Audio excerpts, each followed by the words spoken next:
estudantes do 9º ano, sejam todos bem-vindos. Eu sou a professora Joyce Martins, do componente curricular de língua portuguesa, e esta é a nossa aula 76, na qual realizaremos revisão e avaliação. Vamos iniciar!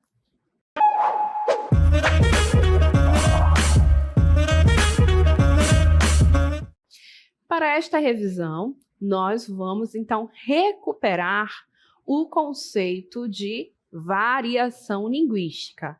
Então, vamos revê-lo na cartela.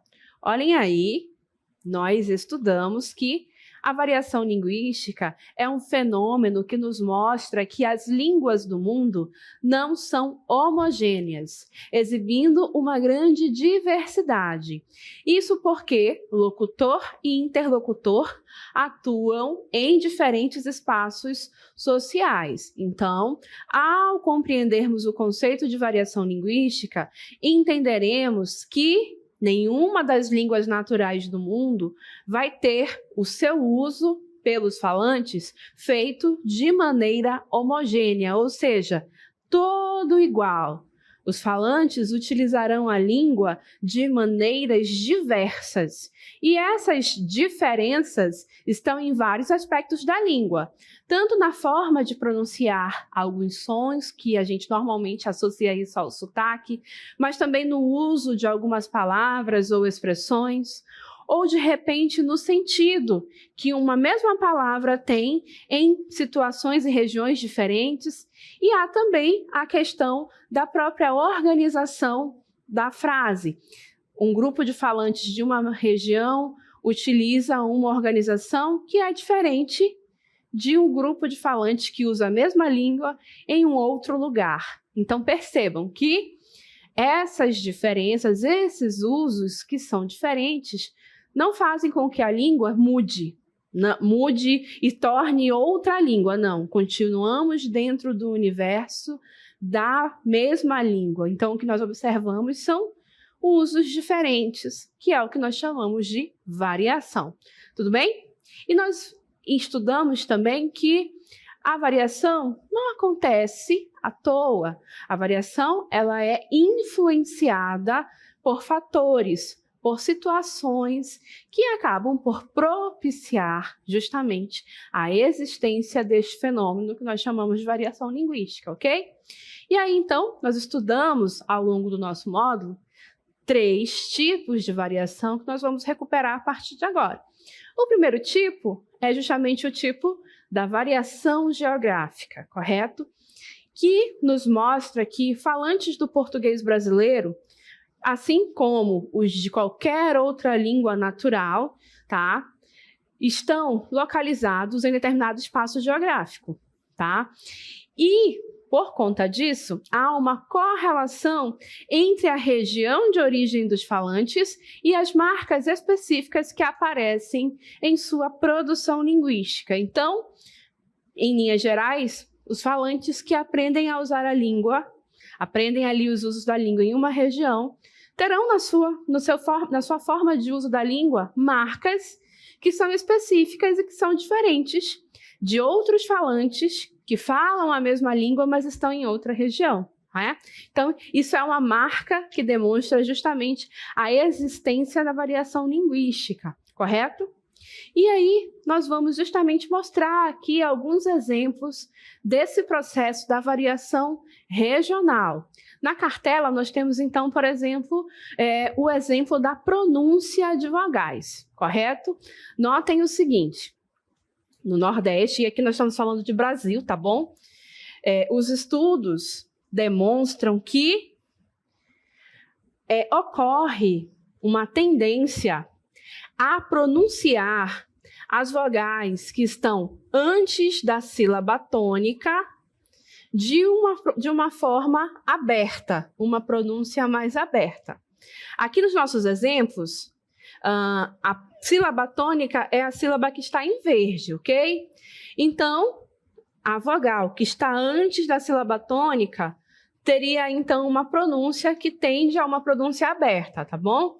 E aí, então, seríamos aí covarde, noturno, neblina, recruta, ou seja, pronúncia aberta. Já mais para o sul do Brasil, esta mesma vogal, nesta mesma posição, que é a posição antes da sílaba tônica, elas teriam, então, uma tendência a uma pronúncia fechada. Então, teríamos aí covarde, noturno, neblina, recruta, ok? Notem que o fato de pronunciar de forma aberta ou fechada, neste caso aqui, não vai mudar o sentido da palavra, não é? Então, isso, de fato, é uma variação na pronúncia desses sons, tá bom? Então, isso é uma demonstração, é um exemplo de variação linguística, ok? Um outro exemplo, agora aqui, é na sintaxe, ou seja, na organização das sentenças. Só para que vocês possam perceber que, de fato, a variação vai ocorrer em vários aspectos da língua, tá bom?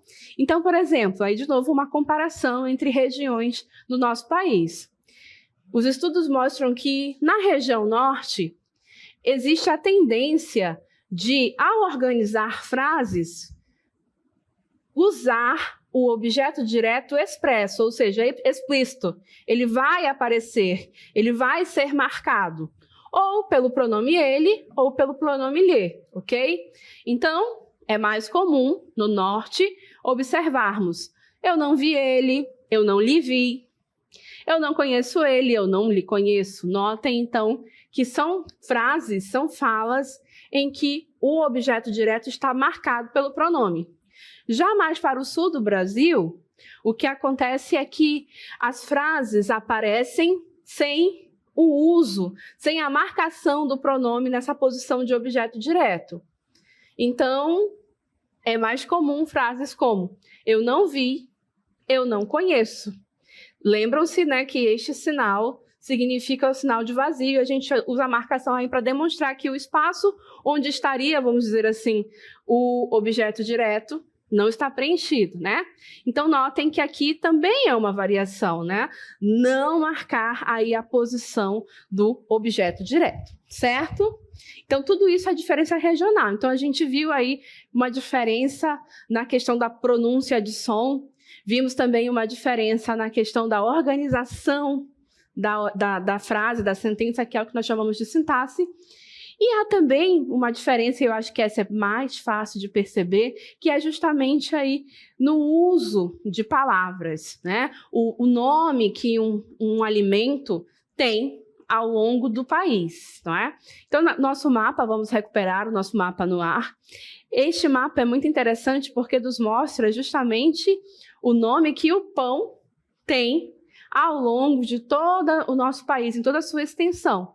E notem aí as cores, mostrando aí que o nosso pão pode ser pão da massa grossa, nessa cor mais rosa, pode ser pão francês, nessa cor mais alaranjada, não é? Pode ser pão de sal, nesta cor mais amarelada, nessa região aí, né, onde está mais amarelado o mapa, chama-se pão de sal. Pode ser cacetinho, nessa região do país onde temos aí a cor verde, não é? Então, vejam que essas cores estão aí se distribuindo de uma forma que não, vamos dizer assim, não segue uma tendência dos limites dos estados, não é? Tem realmente a ver aí com as influências que uma região faz sobre a outra, que os falantes e os seus movimentos migratórios fazem ao longo do tempo. Se notarmos bem no nosso estado, no Amazonas, mais para o norte, teremos aí, então, a tendência aí do rosa-choque, que é pão da massa grossa. E mais para o sul, em laranja, né, a cor alaranjada, temos aí a tendência a falar o pão francês, que talvez seja o nome que predomina em mais áreas, né? E a cidade de Manaus está aí bem no meio aí do encontro dessas duas tendências. Então, sim, as duas formas, aqui na cidade de Manaus, por exemplo, são utilizadas, tanto pão da massa grossa como pão francês.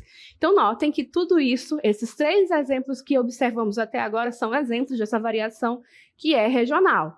Mas temos mais, vamos adiante. Observem agora um outro mapa, e este agora é totalmente direcionado ao nosso estado, o Amazonas. Tendemos a pensar variação e achar que a variação é de um estado para o outro, ou de uma região para outra, mas não. Dentro do nosso estado, dentro de um único estado, e no caso do nosso, que é um estado bastante grande em termos territoriais, nós vamos sim também observar a ocorrência da variação. Este mapa foi extraído de um estudo que se chama Atlas Linguístico do Amazonas e que mapeou os municípios do nosso estado a partir dos seus falantes e percebeu aí que existem, sim, agrupamentos e variações dentro do nosso próprio estado. E que demonstrou para a gente que esses agrupamentos, essas variações, seguem uma lógica das calhas dos rios. Então, nesse estudo, o nosso estado foi aí dividido em 9 regiões, vamos colocar assim, né?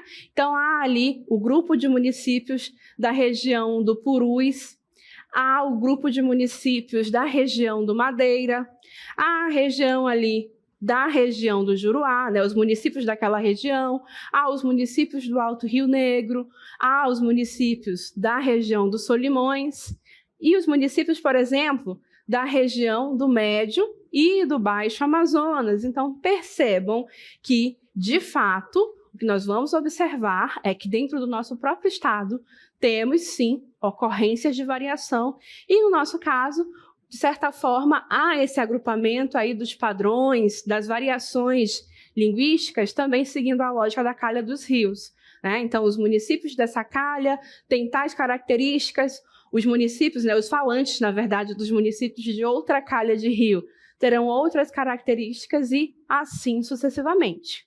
E aí, trazendo um pouco mais dessa questão da variação em relação à região, nós trouxemos um exemplo e trabalhamos com vocês um exemplo de Parintins. Então, considerando aí o léxico da cidade de Parintins, no Amazonas, podemos avançar.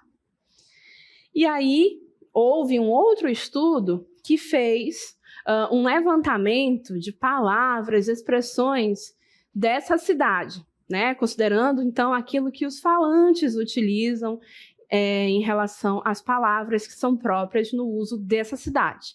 Ah, professora, na minha cidade também usamos essa palavra. Aí, então, você vai observar uma semelhança. Não, professora, nunca ouvi essa palavra. Aí você, então, está verificando uma situação de divergência, tá? Claro que nesse estudo ele é bem amplo, tá bom? Há muitos mais exemplos. Aqui trouxemos algumas apenas para a questão da ilustração. Então, por exemplo, a palavra pávulo é o sujeito que gosta de aparecer. É sinônimo da palavra esnobe, aquele que demonstra superioridade.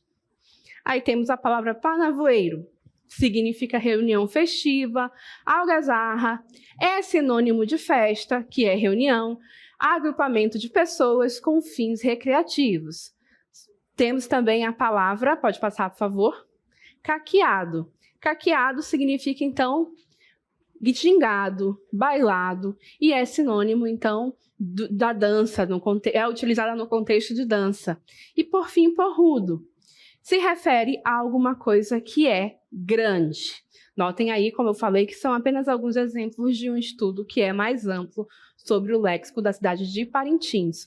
Os estudos linguísticos, eles buscam justamente esse processo de mapear a forma como os sons são realizados, né, são pronunciados em cada cidade, em cada região, o conjunto de palavras que são usadas e o seu significado, que é justamente o registro do léxico, e assim por diante. E por que nós trouxemos este exemplo da cidade de Parintins? Há estudos a respeito de outras cidades, ok? Porque para fazermos o link com a situação quando houve uma participante amazonense da cidade de Parintins que foi para um reality show nacional, ficou bastante tempo aí neste reality show, então, né, a forma como ela se comportava linguisticamente chamou muita atenção, porque ela fazia questão de enfatizar esse léxico que ela utilizava e de expor de uma maneira em que ela sentia orgulho, sim, da forma como ela usava a língua portuguesa, certo? E aí, pessoal, seguindo a cartela, vamos lá? Né? Essa forma, a forma como ela falava, gerou bastante repercussão, né? O seu sotaque parintinense. Claro que para pessoas que são de outros estados, de outras regiões, é natural, né? Que o sotaque de alguém que é diferente daquele com o qual estou acostumada chame a atenção. Isso é natural. Mas o sotaque dela gerou estranhamento até para pessoas do próprio estado do Amazonas, não é? E isso foi registrado em redes sociais e tudo mais, né?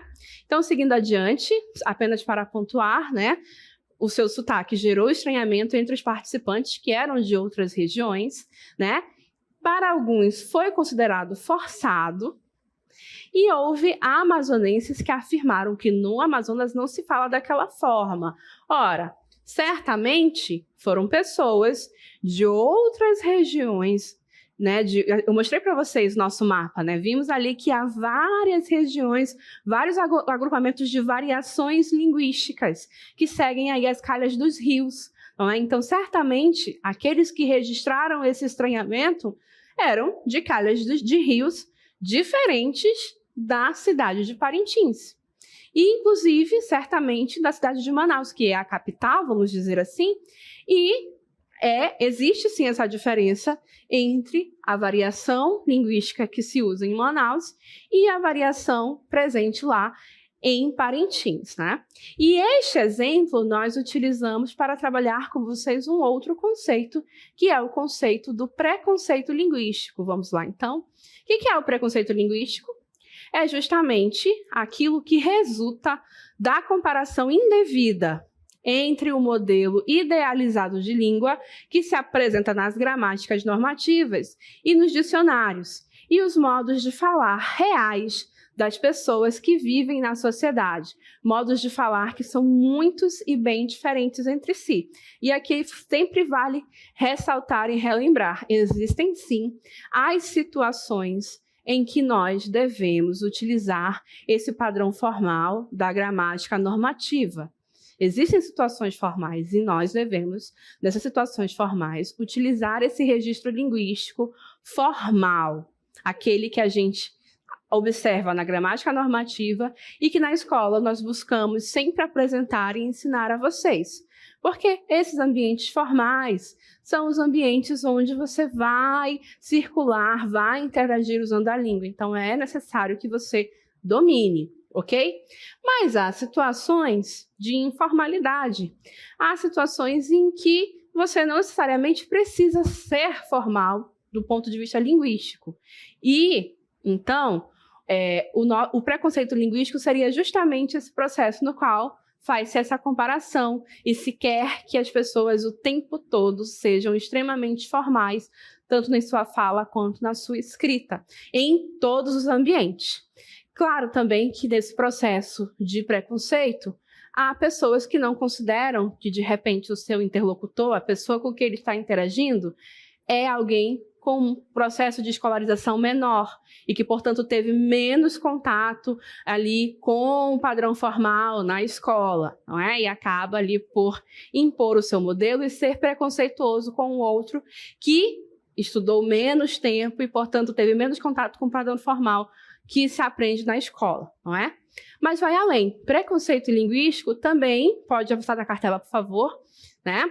Mostra para nós o seguinte, que a principal fonte de preconceito linguístico no Brasil está na comparação que as pessoas da classe média urbana, olhem aí, classe média urbana, cidades, das regiões mais desenvolvidas, fazem entre o seu modo de falar e o modo de falar dos indivíduos de outras classes e de outras regiões. E aí, nesse sentido, o exemplo que a gente mostrou da participante do reality show vai de encontro. Por quê? Ela vem de uma região, de um lugar que não é um lugar urbano principal, vamos dizer assim, tanto do estado do Amazonas quanto do Brasil. Então, tantas pessoas que estão aí no ambiente urbano do Amazonas quanto das outras regiões observaram, tiveram estranhamento e acabaram por ter preconceito com a forma como elas falam, como ela falava, como ela estava utilizando o português. Então, o que nós temos que entender com essa questão do preconceito é aprender o ambiente em que estamos e aprendermos que devemos nos comportar linguisticamente de acordo com o ambiente que nós estamos. Se é um ambiente mais formal, serei mais formal na minha fala, na minha escrita. E se é mais informal, a mesma coisa. Mais informal na minha fala e na minha escrita. E evitar preconceitos, especialmente quando observamos a questão dos regionalismos, dos usos que são próprios de cada região, ok? Então, para além da questão da variação regional, vamos avançar, nós também estudamos aí a variação individual. E essa variação individual toca justamente na questão do português formal em oposição aí ao português mais informal, que é também coloquial, né? E aí nós falamos mais à vontade com a nossa família e nossos amigos, não é? Isso é ser informal, ser, né, mais, vamos dizer assim, mais à vontade, né? Falamos com mais cuidado, escolhendo as palavras e refletindo mais sobre a impressão que vamos dar quando falamos com pessoas desconhecidas. E aí somos mais formais, não é? Em consequência, escolhemos recursos linguísticos adequados a cada uma dessas situações. E aí, observando o nosso exemplo, nós tínhamos aqui o nosso recado, né, para a namorada e a carta para o chefe. Já começa justamente na escolha do gênero, não é? O bilhete, ele tem essa característica de ser mais informal. Já uma carta tem mais uma formalidade, correto? Aí no cumprimento, esse menino que foi falar com a sua namorada diz o seguinte: oi, Bia.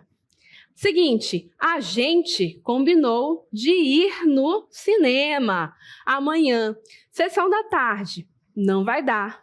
Me esqueci que tem uma prova no colégio e se eu não estudar, minha velha me pega pelo pé. Eu, hein? Tô fora. Você me entende? Beijos, Pedrão. Notem aí, então, que ele utiliza aqui ir no... O padrão formal diria que seria ir ao. Utiliza o agente, que seria mais informal. O mais formal seria o nós, não é? Me esqueci. Pelo padrão formal, pela colocação pronominal, deveria ser esqueci-me, não é?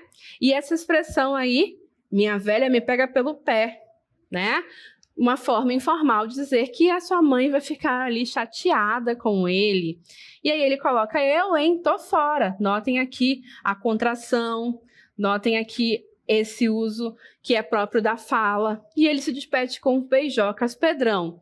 Já na carta para o seu chefe, ele faz diferente. Ele diz, senhor gerente, terei de faltar amanhã ao trabalho, em razão de uma prova bem difícil no colégio.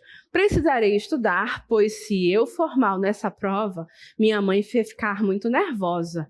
Espero que o senhor compreenda a minha situação e que me desculpe atenciosamente. Pedro, notem que aí ele utiliza o termo senhor, que é mais formal.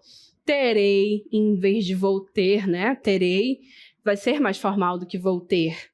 E despede com atenciosamente, não assina como Pedrão e sim como Pedro. Então vejam que de fato ele foi mais formal nessa situação em relação ao seu chefe, justamente porque é uma situação formal. E assim então temos essa marca de variação que tem a ver justamente com formalidade e informalidade. E para finalizar essa revisão, falamos da variação temática, que é justamente o português técnico, que é outra característica que leva à variação linguística, é o modo como tratamos o assunto que está sendo desenvolvido. Podemos falar de assuntos do dia a dia e teremos o português corrente.